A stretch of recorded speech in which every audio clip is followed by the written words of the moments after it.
कहानी की शुरुआत होती है बीहड़ रेगिस्तान, दूर दूर तक किसी का नामो निशान नहीं है। इस बीच हम यूनुस नाम के आदमी को देखते हैं जो बहुत ही जल्दी में है। वो बार बार पीछे भी देख रहा है, शायद उसका कोई पीछे कर रहा है, शायद उसे किसी बात की फिक्र है। इसीलिए वो अपनी कार को एक पहाड़ के नीचे रोकता है और फौरन एक बैग को लेकर ऊपर उसी पहाड़ पर चढ़ना शुरू करता है, जहां वो एक कुल्हाड़ी से गड्ढा खोदकर उसी में वो बैग डाल देता है। यहाँ हम उस बैग की हल्की सी झलक देख पाते हैं, शायद उसमें डॉलर थे, लेकिन कंफर्म बता नहीं सकते। खैर, वो उसको वहीं गाड़ कर नीचे उतर आता है और कार को लेकर जाने लगता है। पर इतने में वहां पर पुलिस आ जाती है जो उसे बहुत देर से फॉलो कर रही थी। दरअसल दोस्तों, उसने बैंक को लूटा था, इसीलिए उसे पुलिस अपने साथ ले जाती है और 3 साल की सजा सुनाई जाती है। अब जब वो जेल से रिहा होता है तो काफी कुछ बदल गया था उस शहर में, लेकिन वो सबसे पहले अपने उस बैग को लेने के लिए जाता है उसी पहाड़ पर। लेकिन वहां वो जैसे ही टैक्सी से उतरता है, वो जो देखता है उसके तो होश ही उड़ जाते हैं। दरअसल जहां उसने वो बैग वो पैसे गाड़े थे, सेम उसी जगह पर अब किसी की दरगाह बन गई है, मजार बन गई है, जिन्हें कई लोग मानते भी हैं, जो कि उसे वहां बैठे हुए दिखाई भी देते हैं। यूनुस सोचता है कि क्या किसी को वो बैग मिल गया होगा या फिर अभी तक इस बारे में किसी को पता नहीं है। इसी उम्मीद में वो ऊपर जाता है तो देखता है कि वहां पर काफी लोग हैं, अलग अलग धर्म के, जिनकी आस्था है। उनका मानना है कि यहाँ पर आने से उनकी बीमारियां ठीक हो जाती है। जब यूनुस देखता है तो नीचे एक बस्ती भी बसी हुई है जो कि पहले नहीं थी। वो नीचे जाकर किसी होटल में ठहरने का सोचता है कुछ दिन के लिए। इसी बीच उसे एक हॉस्टल मिल भी जाता है, लेकिन उसके पास अभी इतने पैसे नहीं है कि वो पूरी पेमेंट कर सके। वो वहां के ओनर से कहता भी है कि मैं बाकी पैसे बाद में दे दूंगा, लेकिन वो मना कर देता है। तभी सलीम नाम का आदमी वहां आ जाता है जो कि उसी होटल में ठहरा हुआ था। वो उसको मुसीबत में देखकर उसकी पेमेंट कर देता है और कहता है कि आप रूम में जाकर मुझे मेरे पैसे दे देना। वो हाँ करता है और फिर अपने रूम कीज लेकर रूम पर चला जाता है। लेकिन तभी उसे फिर से सलीम मिलता है जो उसे पूछता है कि क्या आपको कोई बीमारी है। यूनुस फ्रस्ट्रेशन में कहता है कि आप मुझसे इतने सवाल क्यों कर रहे हो। तो वो कहता है कि मुझे लगा कि आप यहाँ पर इलाज करवाने के लिए आए। तो यूनुस कहता है कि ऐसा कुछ नहीं है, मैं एकदम ठीक हूँ, असल में मैं कुछ ढूंढ रहा हूँ। जो सुनकर वो कहता है कि ओ, मुझे तो पता ही नहीं था कि आप वैज्ञानिक हैं। जो सुनकर वो उसकी हाँ में हाँ मिला देता है फिलहाल के लिए। दूसरी तरफ हम बाप और बेटे को देखते हैं जो कि इसी टाउन में रहकर खेती का काम करते हैं। हसन अपने पिता सलमान के पास आकर उनसे कहता है कि चलिए खाना खा लेते हैं। तभी उनकी नज़र बैग पर पड़ती है, जिसे देखकर वो पूछते हैं कि ये कहाँ से मिला तुम्हें। वो बताता है कि ये मेरे दोस्त ने दिया है क्योंकि अब वो इस गांव को छोड़कर जा रहा है।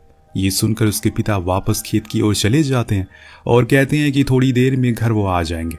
इसके बाद हम उसी पहाड़ के नीचे एक और टैक्सी को रुकते हुए देखते हैं, जिसमें से कलाम नाम का आदमी बाहर आता है। वो भी उस मजार को देखने लगता है, जिसके बाद उस गांव की ओर चला जाता है और एक क्लिनिक के बाहर रुकता है क्योंकि वो एक डॉक्टर है और उसकी गवर्नमेंट पोस्टिंग यहीं पर हुई है।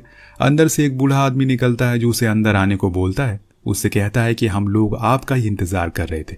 इसके बाद वो उसका रूम दिखा देता है, जो देखकर कलाम कुछ खास खुश नहीं था क्योंकि वो बहुत छोटा था और गंदा भी था। वहीं देर रात मजार के बाहर कोई बंदा एक कुत्ते के साथ बैठा हुआ था, शायद वो उसकी रखवाली कर रहा है। जो देखकर यूनुस पीछे वाले रास्ते से उस पहाड़ पर चढ़ता है, लेकिन इस बीच कोई और अनजान आदमी भी उस पहाड़ पर आ जाता है, जो कि असल में उन सिक्कों को चुराने के लिए आया था जो कि लोगों ने यहाँ पर चढ़ाए थे। लेकिन इतने में वहां पर यूनुस आ गया था, जिसको लगता है कि यही वो बंदा है जो यहाँ की रखवाली कर रहा है। इसीलिए वो उसके सर पर वार करता है, लेकिन ऐसे में वो तो चोर था जो असल में बंदा वो पीछे से उसकी चीख सुनकर आने लगता है।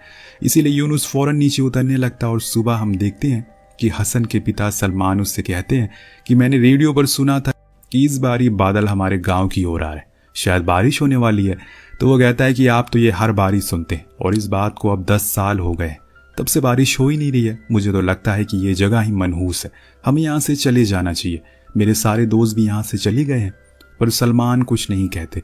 उधर मजार की रखवाली करने वाला आदमी अजीज अपनी बेटी को उसके काम पर भेज देता है क्योंकि अब उसका काम खत्म हो चुका है। वहीं यूनुस जो कि एक नाई की दुकान पर जाता है, जहां पर उसे सलीम दिख जाता है, वही आदमी जिसने उसको होटल के पैसे दिए थे, जो उसे देखकर वहीं बैठे हुए लोगों को बताता है कि ये वैज्ञानिक है, यहाँ पर कुछ ढूंढने के लिए आए हैं। जो सुनकर सैलून वाला बोलता है पहले आप आ जाइए क्योंकि आप तो ज्यादा बिजी होंगे। देन वो बात करते करते उसके बाल काटना शुरू करता है।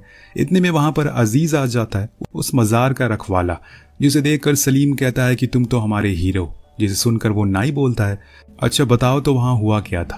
तो अजीज पूरी कहानी बताना शुरू करता है, जिसमें आधी सच्ची तो आधी झूठी होती है। लेकिन वो इतना जरूर कहता है कि उसके साथ एक और आदमी था जो कि पहाड़ से नीचे उतर गया, लेकिन मैं उसे पकड़ नहीं पाया। जो आदमी पैसे चुरा रहा है उसको मैंने बहुत मारा। जो सुनकर सभी उसकी तारीफ करते हैं। इस बीच यूनुस बाहर आकर किसी को कॉल करके कहता है कि तुम यहाँ पर आ जाओ, मुझे तुम्हारी जरूरत है। वहाँ कलाम आज तैयार होकर क्लिनिक पर बैठ जाता है क्योंकि आज उसका पहला दिन है। यहाँ पर कुछ ही देर में उसकी पहली पेशेंट भी आती है जो उसको देखकर मुस्कुराती रहती है। तब कलाम उनसे पूछता है कि आपको क्या हुआ है। वो बताती है कि उनके सर में दर्द है पिछले 20 सालों से, जिसके लिए वो बूढ़ा आदमी जो कि उसका असिस्टेंट है वो उन्हें एक पीले कलर की टैबलेट देता है और जाने को कहता है। दिन दूसरी पेशेंट आती है, वो भी लेडी थी जिनकी बीमारी ये थी कि उन्हें सिर्फ मंडे और फ्राइडे को ही खांसी आती है। अब ये सुनकर कलाम हैरान था कि ऐसा कैसे हो सकता है। फिर इतने में उसका असिस्टेंट उस लेडी को भी वही पीली टैबलेट देकर जाने को कहता है। अब कलाम परेशान है कि क्या सभी औरतें ही हैं, कोई आदमी नहीं आया यहाँ पर। यही जानने के लिए वो बाहर जाता है तो देखता है कि वहां पर बस औरतें ही थी जो उसे देखकर स्माइल कर रही थी। उसे बहुत ही अजीब लगता है, इसीलिए वो अंदर अपने असिस्टेंट से पूछता है कि क्या कोई मर्द बीमार नहीं पड़ता। तब वो बताता है कि जो भी बीमार होते हैं वो उस मज़ार पर जाकर ठीक हो जाते हैं। ये सारी औरतें बस यहाँ पर टाइम पास करने के लिए आई हैं क्योंकि अभी यहाँ पर कोई भी डॉक्टर नहीं आया आपसे पहले। ये सुनकर कलाम का सर घूम जाता और उसे बहुत ही गुस्सा आता है क्योंकि वो तो अपनी प्रैक्टिस के लिए यहाँ पर आया था ताकि वो एक अच्छा डॉक्टर बने, लेकिन यहाँ तो उसके साथ मोह मोह हो गया। अब उसे कुछ समझ नहीं आ रहा। इसके बाद हम हसन को देखते हैं जो अपने पिता से कहता है कि मुझे यहाँ पर नहीं रहना, मेरा दम घुटता है। तो वो कहते हैं कि ठीक है चले जाओ, लेकिन याद रखना कि तुम अपनी ज़मीन को धोखा दे रहे हो। तो हसन बोलता है कि आप भी चलो, लेकिन सलमान अपना मुंह फेर लेता है, यानी कि वो उसकी ना है। अब एक रात हम फिर से यूनुस को देखते हैं, उसका दोस्त भी यहाँ आ गया है। दोनों आज पूरे प्लान के साथ आए हुए हैं उस बैग को निकालने के लिए क्योंकि अब बहुत दिन हो गए। लेकिन यूनुस देखता है कि उसका दोस्त पहले ही चढ़ाई कर रहा है उस पहाड़ पर, इसीलिए वो उसे कॉल करके कहता है कि अभी मत चलो। पर वो बताता है कि मैं तो अभी भी वहीं बैठा हूँ जहाँ तुमने बोला था, यानी कि दोस्तों वो कोई और इंसान है। और इसी बीच अजीज टॉयलेट के लिए चला जाता है तो यूनुस जाकर उसकी रोटी को बदल देता है और खुद की बेहोशी वाली रोटी वहां रख देता है और नीचे आ जाता है। इतने में वो दूसरा आदमी भी ऊपर चढ़ जाता है और उस मज़ार के बोट को चुरा लेता है। जब अजीज वापस लौटता है तो देखता है कि वहां पर बोट की चोरी हो गई है, इसीलिए वो तुरंत पुलिस को कॉल कर देता है, जो कि यूनुस देख लेता है और अपने दोस्त को यह प्लान कैंसिल करने को कहता है क्योंकि उसने पुलिस को कॉल कर दिया है। अब इसके बाद अजीज उस रोटी को खाना शुरू करता है और खुद के कुत्ते को भी खिलाता है, जिसके कुछ देर बाद दोनों ही बेहोश हो जाते हैं। उधर हम कलाम को देखते हैं जो कि टीवी पर एक ही चैनल को देखते देखते बोर हो गया है, इसीलिए वो अपने असिस्टेंट के पास जाता है जिसने काले कपड़े पहन रखे। जो देखकर वो पूछता है कि तुम ये काले कपड़े क्यों पहन रखे। तब वो उसे अंदर आने को कहता है जहाँ कलाम उस मज़ार का बोर्ड उसके बेड पर देखता है, जिससे वो समझ जाता है कि असल में पुलिस किस लिए आई थी। लेकिन वो उसे भरोसा दिलाता है कि वो किसी को कुछ नहीं बताएगा। तब उसका असिस्टेंट कहता है कि मैं अपनी ज़िंदगी से बोर हो गया हूँ, इसीलिए मैं आज टेस्ट करने चला गया। जो गार्ड वहां पर है वो कितना सतर्क बैठा, लेकिन वो तो एक बूढ़े आदमी से भी हार गया। जो सुनकर कलाम हंसने लगता है और खुद ही मन सोचता है कि यार वो कहाँ आ गया, किस जगह पर सरकार ने उसे भेज दिया। अगले दिन अब जब अजीज शेविंग के लिए जाता है तो सभी बंदे उसकी ओर पिछली बारी जितनी खुशी से देख रहे थे इस बारी उतने ही गुस्से से देखते हैं। उधर सलमान अपने एक दोस्त को लेकर खेत में जाता है और कहता है कि उन्हें अब गॉड से प्रे करना होगा, तभी यहाँ पर बारिश होगी, क्योंकि वो हमसे किसी बात पर बहुत नाराज है। इधर जब यूनुस का पार्टनर सैले ऊपर मज़ार पर जाता है तो देखता है कि वहां पर एक औरत अपनी माँ के पैरों में उसी सिक्के वाले बाउल का पानी लगा रही है, जिससे वो फिर से चलना शुरू कर दे। ये देखकर सैले को लगता है कि जरूर ये कोई चमत्कारी मज़ार होगी, तभी लोग इसे इतना मानते हैं। वापस आकर यूनुस सैले से कहता है कि हमें कुछ करना होगा वरना बहुत देर हो जाएगी। तब सैले पूछता है कि क्या ये सच है कि तुमने वहीं पर वो पैसे गाड़े थे, क्योंकि लोगों का मानना है कि वहां पर किसी सेंट की कब्र है और उन्होंने चमत्कार होते हुए भी देखा है। तो वो कहता है कि ऐसा कुछ नहीं है, वहां कोई चमत्कार नहीं होता, ये सब लोगों की खुद की बनाई हुई कहानियां हैं। वहां बस मेरा पैसा है, हमें बस उस अजीज और उसके कुत्ते का कुछ करना होगा। तब सैले कहता है कि क्यों ना हम उन दोनों को मार दे। तो यूनुस कहता है कि जिससे कि पुलिस हमें सबसे पहले आकर पकड़ लेगी, जैसे हमारा रिकॉर्ड है, ये सबसे बड़ी बेवकूफ़ी होगी, हमें दिमाग से काम लेना होगा। लेकिन अगले दिन सैले जब अपनी कार में होता है तो देखता है कि वहां पर अजीज का बेटा अपनी बकरियों को चला रहा है, उसके पीछे पीछे उसका कुत्ता भी है, इसीलिए वो बिना देरी किए उसके ऊपर कार को चढ़ा देता है। अब पूरा गांव ये खबर सुनकर दुखी हो जाता है और अजीज के पास उस कुत्ते को लेकर आता है, जो देखकर वो बहुत ज्यादा गुस्से में आ जाता है और अपने बेटे को एक जोरदार थप्पड़ मारता है। लेकिन सब लोग कहते हैं कि इसमें इसकी कोई गलती नहीं है, एक कार इसके ऊपर चढ़ गई। इतने में एक आदमी कहता है कि हमें इसको क्लिनिक लेकर जाना चाहिए। इसलिए सब कलाम के पास पहुंचते हैं, जो उसका इलाज करना शुरू करता है। जब यूनुस को पता चलता है तो सैले को वो बहुत सुनाता है और कहता है कि तुमने ये बहुत गलत किया। अब पूरा गांव अलर्ट हो जाएगा, क्योंकि पहले ही 2 बार मजार में चोरी हो चुकी है। तो वो सैले कहता है कि मैं उस कार को छुपा दिया है, किसी ने भी मुझे ऐसा करते हुए नहीं देखा, इसीलिए तुम टेंशन मत लो। दूसरी ओर क्लिनिक में कलाम अजीज को बुलाकर बताता है कि मैंने इसकी जान बचा ली है, लेकिन इसके सिर्फ 2 ही दांत बचे हुए हैं, इसीलिए अब इसको कोई भी कड़ी चीज मत खिलाना, इसको थोड़ा आराम करने देना। अजीज हाँ कहता और फिर उसको लेकर वहां से घर आ जाता। सीन कट होता और हम हसन को देखते हैं, जो अपने पिता के साथ खेत में बैठा था। तभी उसके सामने से सलमान का एक पुराना दोस्त इस गांव को छोड़कर जा रहा है। हसन उनसे मिलने जाता है, लेकिन सलमान अपनी नजरें फेर लेता है, क्योंकि उसे ये नहीं पसंद कि कोई भी इस गांव को छोड़कर जाए। उनके जाने के बाद वो अपने बेटे से कहता है, पहले यहाँ पर बारिश होती थी, लेकिन जब से उस सेंट की कब्र मिली है, मानो पूरे गांव में मनहूसियत फैल गई है। जो सुनकर हसन कहता है कि आप अपनी गलती किसी और पर थोप नहीं सकते। उधर रात में फिर से यूनुस और सैले दोनों ही मजार पर जाने की तैयारी में लग जाते हैं। इतने में वो देखते हैं कि जो उस दिन मजार पर एक लेडी अपने पैरों को पानी से धुल रही थी, वो आज खुद ही व्हील चेयर पकड़कर चल रही है, जो देखकर सैले सबसे ज्यादा हैरान था। लेकिन उन्हें देर हो रही थी, इसीलिए वो निकल पड़ते हैं और देखते हैं कि आज अजीज अकेले है। लेकिन आज सैले कहता है कि उसे कुछ ठीक नहीं लग रहा है, उन्हें कल आना चाहिए। लेकिन यूनुस ऊपर जाने की जिद करता है, पर वो फिर उसे रोकता है और कहता है कि आज कुछ ठीक सा नहीं लग रहा है, हम कल आते हैं। वो मान जाता है और घर लौट जाता है। अब अगले दिन सलमान हथौड़ा लेकर उस मजार को तोड़ने पहुंच जाता है, पर कुछ लोग उसे ऐसा करने से रोकते हैं। आपको पता ही है सलमान किस कदर गुस्सा है। खैर, रात होने पर हसन अपने पिता के पास खाना लेकर जाता है और कहता है कि आपने सुबह से कुछ नहीं खाया, पर वो उसके सवाल का कोई जवाब नहीं देते। हसन को लगता है कि शायद वो उससे नाराज है, इसीलिए वो खाना वहीं रखकर बाहर आ जाता है। लेकिन जब अगले दिन जाता है तो देखता है कि वो खाना अभी भी वैसे ही रखा हुआ है, जिससे कि उसे उनकी फिक्र होने लगती है। वो उन्हें बार बार पुकारता है, लेकिन सलमान की कोई आवाज नहीं आ रही थी।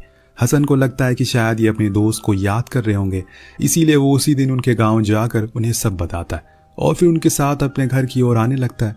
पर उनका दोस्त भी सलमान की हालत को देखकर समझ नहीं पाता असल में उन्हें क्या हुआ है। आगे हम देखते हैं कि अजीज उसी नाई के पास जाकर कहता है कि उसे उसकी मदद चाहिए।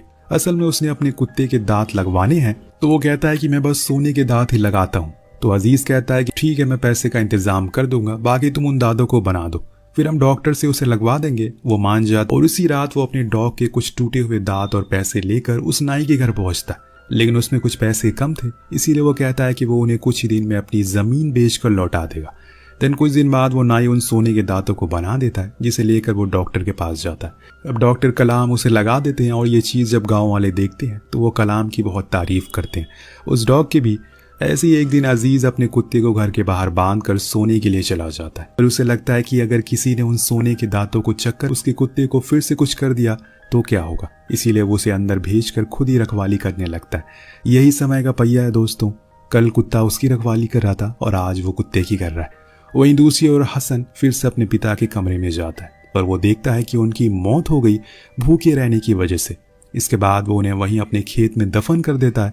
एक दिन यूनुस और बहुत उदास हो जाता है। एक दिन यूनुस देखता है कि मजार पर कोई भी पहरेदारी के लिए नहीं है, यही सही मौका है, इसीलिए वो ऊपर जाता है। लेकिन तभी बिजलियां कड़कना शुरू हो जाती है, जिससे उसे डर लगने लग गया था, इसीलिए वो वापस नीचे आ जाता है और कहता है कि हम कल आएंगे। और इसी तरह से एक एक दिन निकलता जा रहा था। अब अगले दिन सुबह हसन अपना घर बंद करके गांव छोड़कर जाने की तैयारी में था। अपने पिता को वो आखिरी सलाम करता है, लेकिन तभी आसमान से पानी गिरना शुरू हो जाता है, जिसे देखकर वो रोने लगता है, क्योंकि यही तो उसके पिता हमेशा से चाहते थे। इसी के लिए उन्होंने कितनी दुआएं करी। आखिरकार बारिश हो ही गई। वो अपने घर वापस लौट आता और शायद ऊपर वाला भी उसे रोकना चाह रहा हो। उस दिन हसन ऊपर जाकर उस मजार पर बैठ जाता है और सबके जाने के बाद वो वहाँ एक गड्ढा खोदता है और एक बम उसमें लगा देता है, जिसकी वायर वो पीछे से जाकर जला देता है। इस बीच वहाँ पर यूनुस भी आ गया था और जैसे ही वो उस गेट को खोलता है वो वायर जलना शुरू हो जाता है, जिसके कुछ देर में वहाँ एक जोरदार धमाका होता है और सब कुछ खत्म हो जाता है। हसन जब वापस आकर देखता है तो पूरी मजार ढह चुकी थी, पर उसे जमीन में कुछ गड़ा हुआ मिलता है। जब वो उसे बाहर निकालता है तो वो वही बैग था जिसमें यूनुस के पैसे थे, लेकिन यूनुस तो वहीं बेहोश पड़ा हुआ था। इतने में पुलिस का सायरन की आवाज़ आना शुरू हो जाती है और हसन वो बैग लेकर भाग जाता है, जिसके कुछ ही देर बाद यूनुस को भी होश आता है और वो भी पुलिस की आवाज़ सुनकर नीचे आने लगता है। पर वो देखता है कि सैले कार लेकर भाग गया है। घर जाने पर जब हसन उस बैग को खोलता है तो उसमें कई करोड़ रुपए थे, जिसे देखकर उसके होश उड़ जाते हैं और वो उसी सोच में डूब जाता है कि वो इन पैसों का क्या करेगा। जब ये सीन कट होता है तो हम देखते हैं कि हसन ने सेम वैसे ही मज़ार अपने पिता की कब्र पर बनवाई थी, क्योंकि उसका मानना था कि उस सेंट ने कुछ नहीं किया, बल्कि उसके पिता की ये दुआओं का असर है, जिसकी वजह से इस गांव में फिर से बारिश होने लगी। इस बीच हम देखते हैं कि सभी लोग फिर से वापस आने लगे हैं, जो जो उस गांव को छोड़कर गए थे। अब आप सोच रहे होंगे कि आखिर इस कहानी में था क्या, ये कहानी हमें क्या बताने की कोशिश कर रही थी। ये कहानी हमें यही बताने की कोशिश कर रही है कि ज़्यादा अंधविश्वास आपको अंधा बना सकता है और ज़्यादा लालच आपको जानवर। इसीलिए अंधविश्वास लोगों से बचिए। आपको कहानी कैसी लगी नीचे कमेंट करके ज़रूर बताएगा। मिलते हैं अगली वीडियो में। Thank you so much watching.